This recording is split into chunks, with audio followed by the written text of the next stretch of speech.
स्वागत है दोस्तों आप लोगों का आपके अपने चैनल आरपीएम स्टडी में। आज के इस वीडियो में हम लोग जानेंगे कि वर्ब क्या होता है और इसका यूज़ कैसे करते हैं। दोस्तों वर्ब बहुत ही इंपॉर्टेंट चैप्टर है इंग्लिश की। बिना वर्ब के आप इंग्लिश को अच्छे से आप क्लैरिफाई नहीं कर पाओगे, इसीलिए वर्ब को समझना बहुत ही ज़रूरी है। तो बने रहिएगा इस वीडियो में। तो चलिए शुरू करते हैं दोस्तों कि वर्ब क्या होता है और इसके कितने प्रकार होते हैं। तो आज के इस वीडियो में वर्ब पूरा क्लियर हो जाएगा दोस्तों। बात करें वर्ब की दोस्तों, तो वर्ब का मतलब क्या होता है आप लोग सभी जानते होंगे कि वर्ब का मतलब क्रिया होता है। क्रिया अगर बात करें इसकी डेफिनेशन में सिंपल वर्ड में, तो वर्ब क्या करता है, verb denotes action. Words denotes action. Simple अगर डेफिनेशन की बात करें तो वर्ब्स क्या करता है दोस्तों, वर्ब्स किसी एक्शन को डिनोट करता है, मतलब बताता है, डिस्क्राइब करता है। जैसे कि बात करें अगर एक्शन की, तो सिंपल वर्ड में बात करें तो एक्शन क्या हो सकता है, जैसे कि कोई जा रहा है, कोई आ रहा है। जैसे कि जाने का क्रिया, जाना मीन्स गो, आने मतलब आने का मतलब कम, या कोई काम कर रहा है, ईट खाने का काम हो रहा है, या किसी चीज़ को उठाने का काम हो रहा है, या किसी चीज़ को ले जाने का काम हो रहा है। ठीक है, ले जाना ब्रिंग, उठाना पिक। ठीक है, ये सब सारी चीज़ें क्या है, एक्शन है। जैसे कि मान आप सोच के देखिए, जैसे खाने का काम हो रहा है, तो खाने में क्या हो रहा है कि हम कोई किसी प्रकार का एक्शन कर रहे हैं, इसको उठाकर इस तरह से कर रहे हैं, खा रहे हैं हाथों से अपने, तो क्या हो रहा है, एक्शन हो रहा है, सम काइंड ऑफ एक्शन। ठीक है, तो इसको क्या बोलेंगे, इसी को हम लोग वर्ब बोलेंगे। ठीक है, तो ये क्या करता है, ये किसी एक्शन को बताता है, पर्टिकुलर कोई एक्शन को बताता है। तो इतना तो आपको क्लियर होगा कि वर्ब होता क्या है। अब बात करें इसके प्रकार के, तो there are two kinds of verb. There are two kinds of verb. कौन कौन से, first is lexical verb, second is auxiliary,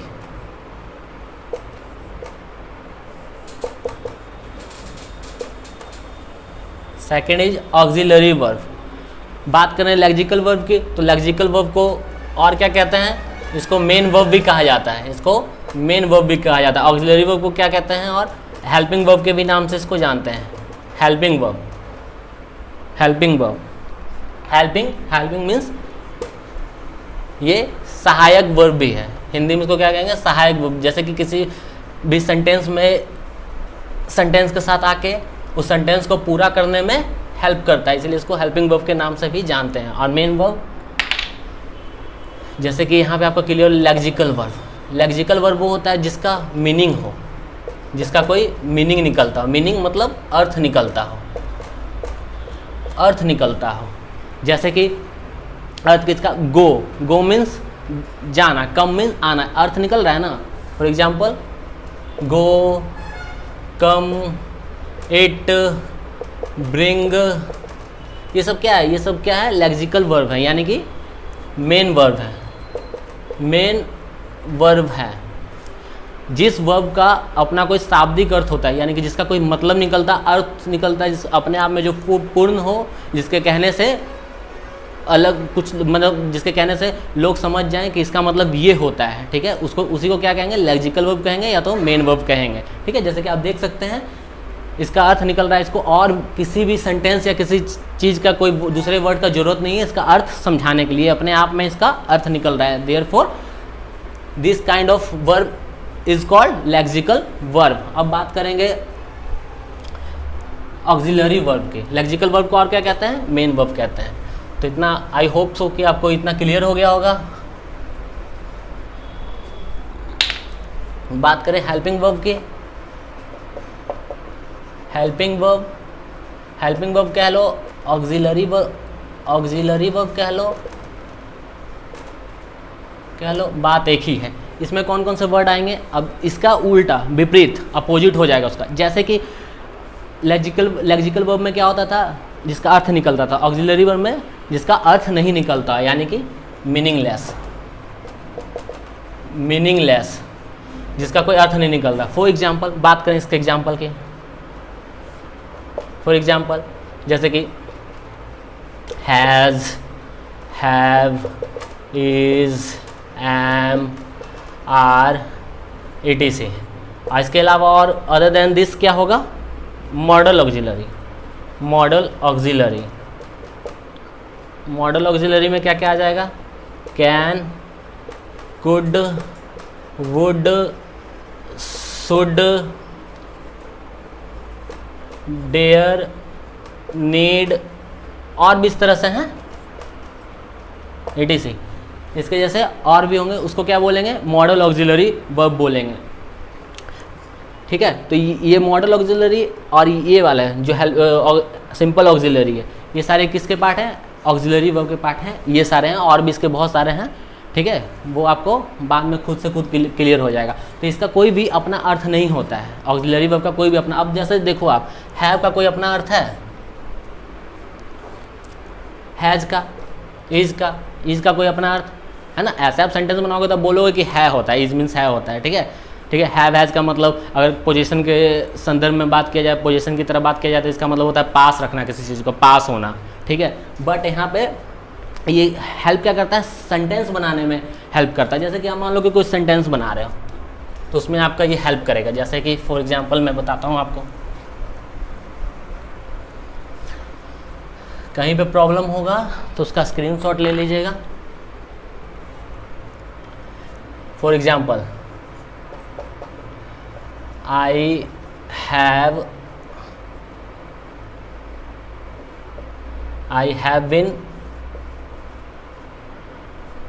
have been living here since 2004। तो जैसा कि आप लोग देख सकते हैं इसमें ये वाला जो सेंटेंस है, इस सेंटेंस में हैव बीन ये सारे क्या हैं? ऑक्सिलरी वर्ब हैं। ये ऑक्सिलरी मतलब ये हेल्पिंग वर्ब है, हेल्पिंग वर्ब। बीन भी क्या है? हेल्पिंग वर्ब है। और लिविंग मतलब लिविंग रहना। आप देखो यहाँ पे लिविंग मीन्स रहना। रहना क्या हो रहा है? रहना एक एक्शन ही तो है, और इसका लिविंग मीन्स रहना मतलब निकल रहा है, यानी कि ये मेन वर्ब है, मेन वर्ब है ये। ठीक है, बीन, हैव बीन, लिविंग। अब बताओ हैव बीन ये क्या है? ये सेंटेंस को पूरा करने में हेल्प कर रहा है। तो हेल्पिंग वर्ब का काम ही सहायक क्रिया, मतलब किसी सेंटेंस को फॉर्म करने में उसकी हेल्प करता है। इसका कोई शाब्दिक अर्थ नहीं होता। इसका शाब्दिक अर्थ है बट इसका शाब्दिक अर्थ नहीं है। जैसा कि आप लोग यहाँ पर देख सकते हो, ये किसी सेंटेंस को बनाने में, किसी सेंटेंस को फॉर्म करने में ये हेल्प करेगा। तो आई होप सो कि आपको ये क्लियर हो रहा होगा दोस्तों। तो ये हेल्पिंग वर्ब, मेन वर्ब।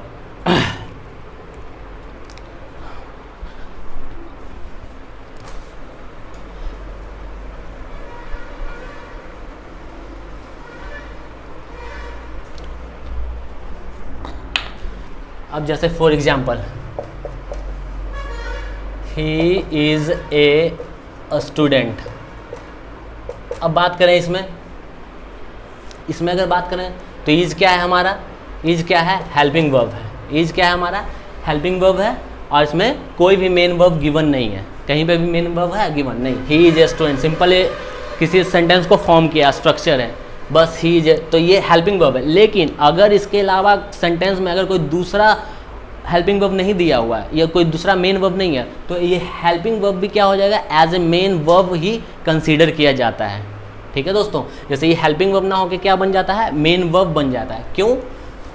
क्योंकि ये मेन वर्ब है, क्योंकि ये अकॉर्डिंग टू द रूल है। ठीक है, ये मेन वर्ब है, ये मेन वर्ब हो गया क्योंकि इसमें अलग से गिवन नहीं है। ठीक है, अगर ये हेल्पिंग वर्ब है, एक second, he is a hard working student. ये हार्ड वर्किंग, तो हार्ड वर्किंग मीन्स मतलब बहुत ज़्यादा मेहनती। तो हार्ड वर्किंग क्या हो जाएगा यहाँ पे? ये हेल्पिंग वर्ब कंसीडर होगा, और ये क्या हो जाएगा? As a main verb consider होगा। ठीक है, क्योंकि यहाँ पे मेन वर्ब यहाँ पे दिया हुआ है, इसीलिए इसको हेल्पिंग वर्ब कंसीडर कर सकते हैं। अगर ये नहीं दिया होता तब क्या होता? तब ये एज ए मेन वर्ब ही कंसीडर किया जाता। तो आई होप सो कि क्लियर होगा कब हेल्पिंग वर्ब और मेन वर्ब। एक बार और से रिव्यू कर देते हैं। जैसे कि मान लो कोई सेंटेंस है, अगर उसमें हेल्पिंग वर्ब दिया हुआ है, मेन वर्ब नहीं है, तो हेल्पिंग वर्ब ही मेन वर्ब की तरह कंसीडर किया जाएगा। अगर उसमें हेल्पिंग वर्ब भी है, मेन वर्ब है, तो हेल्पिंग वर्ब होगा ही, और मेन वर्ब होगा। ठीक है, अगर उसमें मेन वर्ब है दिया हुआ फिर तो मेन वर्ब है ही है। लेकिन अगर हेल्पिंग वर्ब दिया हुआ है और मेन वर्ब नहीं है तो उसको भी क्या कहेंगे, मेन वर्ब है। लेकिन कई बार होता है हेल्पिंग वर्ब मेन वर्ब भी कंसिडर किया जाता है और मेन वर्ब हेल्पिंग वर्ब भी कंसिडर किया जाता है। वो कहाँ कहाँ पे होगा, बल्कि तो first example, what do you have, तो यहाँ पे हैव का मतलब व्हाट डू यू हैव, इस सेंटेंस का मतलब क्या हुआ, आपके पास क्या है, हैव मीन्स पास, तो यहाँ पे इसका अर्थ निकल रहा है, हैव का अर्थ निकल रहा है। लेकिन मैंने स्टार्टिंग में बताया था हैव क्या है, ऑक्सिलरी वर्ब है, हेल्पिंग वर्ब, इसका कोई अर्थ नहीं निकलता। लेकिन मैंने उसमें कहा भी था हैव मतलब किसी चीज़ को पास भी रखना होता, तो उस संदर्भ में इसका अर्थ निकल रहा है। इसीलिए ये यहाँ पे हेल्पिंग वर्ब होते हुए भी, ऑक्सिलरी वर्ब होते हुए भी ये क्या है, लेक्सिकल वर्ब है, क्योंकि जब किसी चीज़ का अर्थ निकल गया तो वो क्या हो जाता है, लेक्सिकल वर्ब हो जाता। ही नीड्स माई हेल्प, इसमें नीड्स क्या हो गया, नीड्स क्या है, ऑक्सिलरी वर्ब है, ठीक है। बट ये यहाँ पे क्या, नीड्स मतलब क्या होता है, ज़रूरत, यहाँ पे ज़रूरत, तो ये यहाँ पे क्या हो गया, लेक्सिकल वर्ब हो गया, लेक्सिकल वर्ब। लेकिन इसको नीड्स को एज ऑक्सिलरी वर्ब यूज करते हैं नीड टू लगाकर, नीड टू लगाकर, तो नीड और डेयर टू, डेयर, ये दो ऐसे ऑक्सिलरी वर्ब हैं जिसके साथ टू लगता है, और बाकी किसी भी मॉडल वर्ब के साथ टू नहीं लगता। अब बात करें, अगर मॉडल वर्ब की बात करें,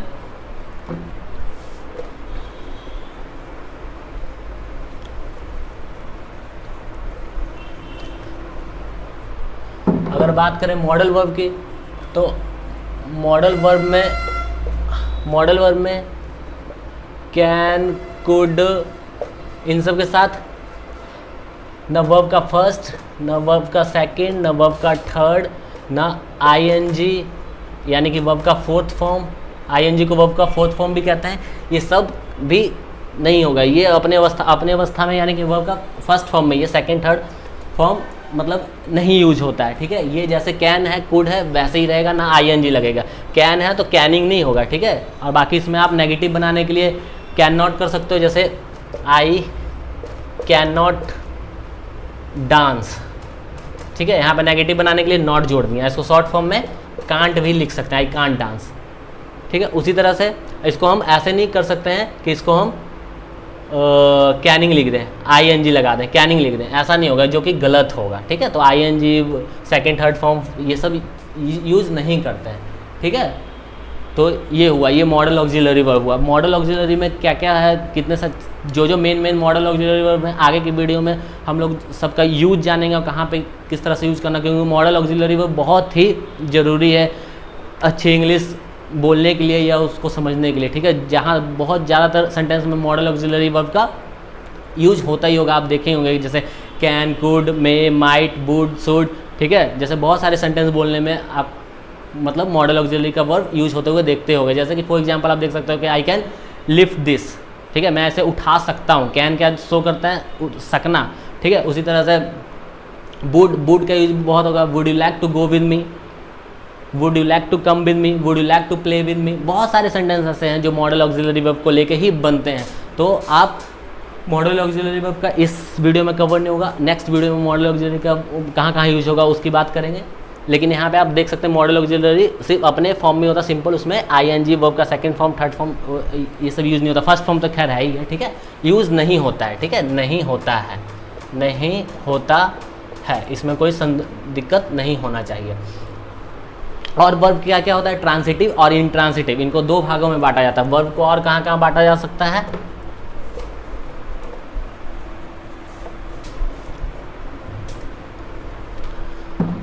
वर्ब को दो भागों में बांटा जा सकता है। एक होता है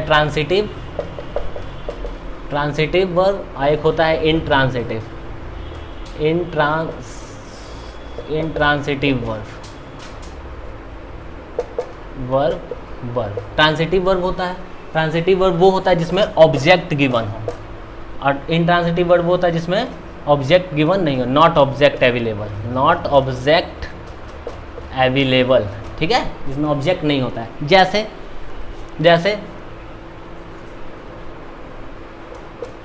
ही इट्स राइस, ये एक सेंटेंस है, इसमें इसमें ऑब्जेक्ट है कि नहीं, आप लोग बताओ, इसमें ऑब्जेक्ट है कि नहीं? इसमें ऑब्जेक्ट है। कहाँ पे ऑब्जेक्ट है? ऑब्जेक्ट कहाँ पे है? ये इसका ऑब्जेक्ट है, ही इट्स राइस। तो इसमें ऑब्जेक्ट गिवन है, ऑब्जेक्ट दिया हुआ है, तो ये क्या हो गया? ये ट्रांसिटिव वर्ब है। ये क्या हो जाएगा? ट्रांसिटिव वर्ब है।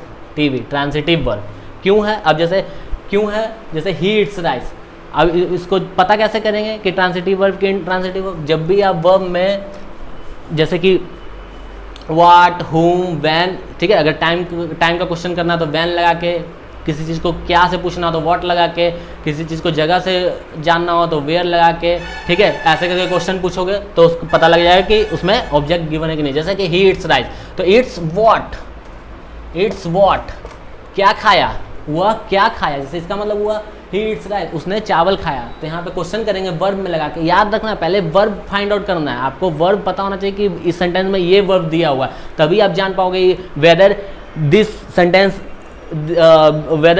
इज ट्रांसिटिव वर्ब और इनट्रांसिटिव वर्ब। तो यहाँ पे जैसे कि इट्स क्या है, इट्स क्या है हमारा? वर्ब है। वर्ब पता लग गया, सबसे पहले वर्ब खोजने का काम करेंगे, वर्ब पता लग गया, इट्स हमारा वर्ब है, और उसमें क्वेश्चन करेंगे व्हाट लगा के। अरे क्या खाया ही तो पूछेंगे ना, इसमें टाइम वगैरह कुछ गिवन नहीं है, जगह वगैरह कुछ पता नहीं करना हम लोगों को, जैसा क्वेश्चन होगा उसके अकॉर्डिंग काम करेंगे, ठीक है। तो इट्स व्हाट, क्या खाया, तो पता लग गया हमें क्या खाया। आंसर क्या आ रहा है? जवाब हमारा क्या आ गया? राइस, चावल खाया।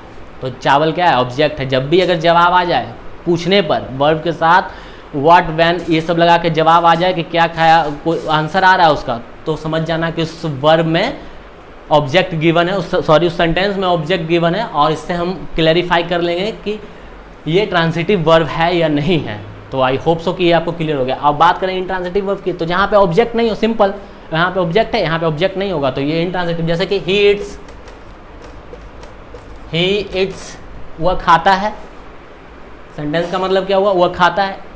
इट्स व्हाट, हमें वर्ब पता लग गया, वर्ब क्या है? इट्स वर्ब है, क्या खाता है। इट्स से क्वेश्चन पूछे व्हाट लगा के, क्या खाता है, तो आंसर कुछ आ रहा है, आंसर कुछ आ रहा है, नथिंग, ठीक है, there is no answer after you ask question, ठीक है, तो आंसर नहीं आ रहा है, तो क्या हो जाएगा? Simple intransitive verb. कोई दिक्कत? तो ये क्या हो गया? Intransitive verb. आज यहाँ पे क्वेश्चन करने पे आ गया ऑब्जेक्ट गिवन रहेगा तो transitive verb. I hope so कि ट्रांसिटिव इनट्रांसिटिव में आपको कोई दिक्कत नहीं हुआ होगा। तो वर्ब क्लियर हो गया। वर्ब कितने भागों में बांटा जाता है? पहले तो मेन वर्ब और ऑक्सिलरी वर्ब, ठीक है, लेक्सिकल वर्ब, ऑक्सिलरी, लेक्सिकल जिसका अर्थ निकलता है, ऑक्सिलरी जिसका अर्थ नहीं निकलता, और लेक्सिकल वर्ब को मेन वर्ब भी कहते हैं, ऑक्सिलरी वर्ब को हेल्पिंग वर्ब भी कहते हैं, ठीक है। हेल्पिंग वर्ब में कौन कौन? इज, एम, आर, वॉज, वर, ठीक है, जो कि टेंस में हम लोग यूज करते हैं ना एज ए हेल्पिंग वर्ब, वो सारे हुए। वो आगे के चैप्टर पढ़ेंगे टेंस का, तो धीरे धीरे सब क्लियर हो जाएगा, आगे के चैप्टर में सब क्लियर करेंगे। इसीलिए मैं ये वर्ब बहुत इंपॉर्टेंट चैप्टर, इसीलिए मैंने इसका पहले वीडियो लाना आपके लिए जरूरी समझा। तो आई होप सो क्लियर हो गया। उसी में ट्रांसिटिव और इंट्रांसिटिव, जिस सेंटेंस में ऑब्जेक्ट गिवन हो तो वो होगा ट्रांसिटिव, और जिस वर्ब में ऑब्जेक्ट गिवन नहीं हो वो होगा इंट्रांसिटिव। और ऑब्जेक्ट कैसे पता? आई होप सो कि इतना आपको अच्छे से समझ में आ गया, कोई दिक्कत नहीं हुआ होगा। और वो वाली बात जो मैंने बताई, जहाँ पे अगर मेन वर्ब गिवन नहीं हो, अगर मान लो हेल्पिंग वर्ब हो तो एज ए मेन वर्ब ही कंसीडर हो जाता है हेल्पिंग वर्ब, और जहाँ पे मेन वर्ब वहाँ पे तो मेन वर्ब ही रहेगा, ठीक है। और एक से ज़्यादा भी हेल्पिंग वर्ब हो सकती है। जैसे मैंने एक सेंटेंस बनाया था, उसमें आपको बता दिया था, जैसे कि I have been living here since 2004 या 2006, ठीक है। तो उसमें क्या हो रहा है? तो उसमें आप देखोगे कि हैव बीन दो हेल्पिंग वर्ब आ रहे हैं, लिविंग मेन वर्ब भी आ रहा है। तो हैव बीन और हैव बीन को एज ए हेल्पिंग वर्ब रहने दो, और लिविंग वो तो मेन वर्ब है ही, क्योंकि उसका शाब्दिक अर्थ निकल रहा है, क्योंकि जिसका अर्थ निकलता है वही तो मेन वर्ब होता है। जिसका अर्थ नहीं निकलता है उसका क्या होता है? जिसका अर्थ नहीं निकलता वो क्या होता है? वो हेल्पिंग वर्ब कहलाता है, ऑक्सिलरी वर्ब कहलाता है। दोनों एक ही हैं, इसमें आप कंफ्यूज मत होना। ऑक्सिलरी वर्ब में ही मॉडल वर्ब आते हैं, तो मैंने ये बता दिया। और ये भी बता दिया कि ऑट टू को और डेयर टू को छोड़ के बाकी कहीं पे भी टू का यूज़ नहीं होता है मॉडल वर्ब के साथ में, ठीक है। मॉडल ऑक्सिलरी वर्ब जो होगा उसके साथ टू का यूज़ नहीं होगा, बाकी सबके साथ डेयर के साथ और ऑट के साथ टू लगेगा, बाकी किसी के साथ टू नहीं लगेगा, ठीक है। तो आई होप सो कि ये बिल्कुल क्लियर हो गया होगा, आपको कोई दिक्कत वर्ब में नहीं रहा होगा। कहीं पे भी कोई दिक्कत होगा तो आप कमेंट सेक्शन में पूछ सकते हैं, मैं उसका रिप्लाई करूंगा और आपके हर एक डाउट को क्लियर करने की कोशिश करूंगा। तो वर्ब में मेन यही तक है। और बाकी जब हम आगे सेंटेंस पढ़ेंगे ना, आगे का जब चैप्टर करेंगे, इसके बाद और सारे चैप्टर होंगे, तो धीरे धीरे वहाँ पे वर्ब और क्लियर हो जाएगा, अच्छे से समझ में आएगा। अभी बिल्कुल 50-60% आपके दिमाग में घुसा होगा, लेकिन जब आगे का सेंटेंस पढ़ेंगे तो और पूरा इम्प्रूव हो जाएगा, क्योंकि मैं इस तरह से समझाऊंगा ना, क्योंकि हर एक सेंटेंस को उसको तोड़ूंगा, हर एक पार्ट को, समझ रहे हो ना आप। जैसे कि यहाँ पे मैंने एक सेंटेंस बनाया है, जैसे कि ये वाला सेंटेंस है, I have been living here since 2004। तो यहाँ पे क्या है, इसको तोड़ूंगा कि आई ये किस पार्ट का है, ये सारे क्या है, पार्ट्स ऑफ स्पीच का हिस्सा है। इंग्लिश में पार्ट्स ऑफ स्पीच होते हैं, सब उसी का हिस्सा है, आगे इसको समझेंगे, ठीक है। तो ये कौन से पार्ट्स ऑफ स्पीच का है, ये किसका हिस्सा है, ये किसका हिस्सा है, ये किसका हिस्सा है, ये किसका हिस्सा है, ये किसका हिस्सा है, ये किसका हिस्सा है, सिंस कहाँ पे यूज होगा, कहीं पे फोर क्यों यूज होगा, ठीक है। और हैव हेल्पिंग वर्ब है, बीन हेल्पिंग वर्ब है, ये मेन वर्ब है, ये क्या है, ये प्रोनाउन है, इस तरह से अलग अलग। आई क्या है, प्रोनाउन है, ये हेल्पिंग वर्ब है, ये हेल्पिंग वर्ब, ये मेन वर्ब है। हेयर क्या बताता है, हेयर ये जगह बता रहा है, ये जगह बता रहा है, प्लेस बता रहा है, ठीक है। प्लेस एडवर्ब ऑफ प्लेस है, ये एडवर्ब ऑफ प्लेस है, एडवर्ब ऑफ प्लेस है। ये सारी चीज़ें इस तरह से मैं आपको क्लियर करूँगा, तो बिल्कुल कोई दिक्कत नहीं है, इंग्लिश बिल्कुल क्लियर हो जाएगी। और कुछ दिनों में ही बिल्कुल बेसिक जो इंग्लिश का होता है बिल्कुल अच्छे से क्लियर। और बेसिक जब क्लियर हो गया तो फिर कोई दिक्कत होने वाली बात ही नहीं है। तो मिलते हैं अगले वीडियो में, तब तक के लिए वीडियो अच्छा लगा हो तो लाइक कीजिएगा, हमारे चैनल को सब्सक्राइब कीजिएगा दोस्तों, क्योंकि आपका ये अपना ही चैनल है, इस चैनल को अच्छे से सपोर्ट कीजिएगा दोस्तों। तब तक के लिए बाय बाय दोस्तों, नमस्ते।